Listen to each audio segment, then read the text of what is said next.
So last night, or early this morning actually, Parliament was prorogued for 5 weeks, the longest prorogation in decades.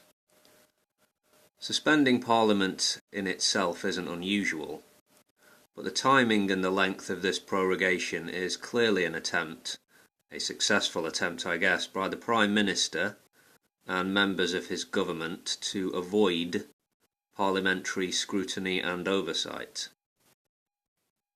Johnson lost his second attempt to call a general election. Opposition MPs are not going for it, namely because, well-documented fact, Johnson is a liar and is thoroughly untrustworthy, very slippery individual. A bill blocking no deal was fast-tracked at some speed through the Commons and the Lords last week, which would compel the Prime Minister to seek an extension to the UK's departure date from the EU to the end of January, if Bojo can't get a deal before October the 31st, which is the current exit date.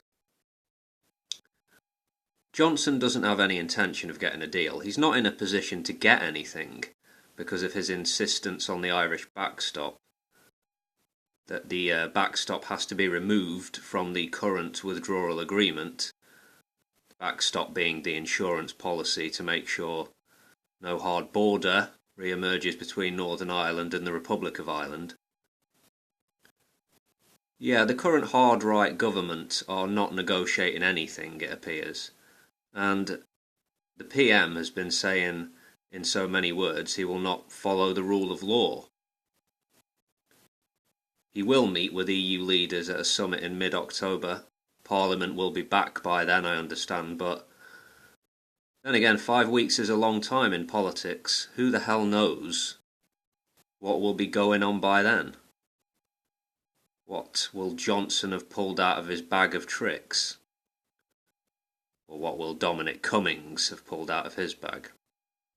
So, the Speaker of the House, John Bercow, who said he will be stepping down at the end of October after 10 years in the chair, he made a speech at the end of Parliament as it was being prorogued in the traditional ceremonial way, which looks like something from a bygone age, and we had this amazing sight of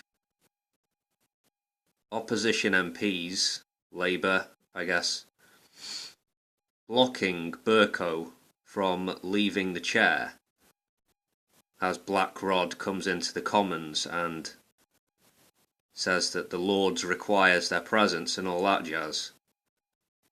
Just, yeah, the sort of scenes that will probably be in history books in a few decades, yeah. Fucked up times we live in. Bercow said this isn't normal, the prorogation, and he called it an act of executive fiat. Labour MPs were holding up signs in the Commons reading "Silence" and "Shame on you", and they were chanting "Shame on you" as Conservative MPs left the Commons.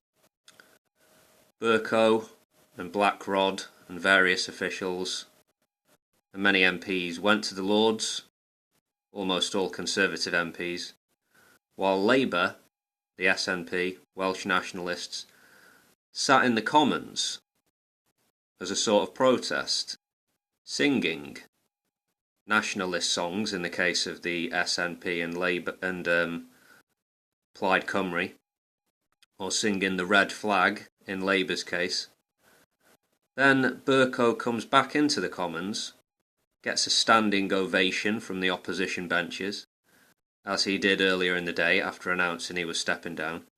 Bercow is very popular with Labour and other opposition MPs as a very reforming speaker who's done his best to stand up for the rights of the Commons. Then all, or probably not all, but a great many opposition party parliamentarians filed past Bercow, shaking his hand and backslapping and all that, scenes that might have made more than a few Tories red with anger. Yeah, what a strange day. Was that the least boring and most disorderly prorogation in modern history? I don't know. So, there it is. Parliament suspended.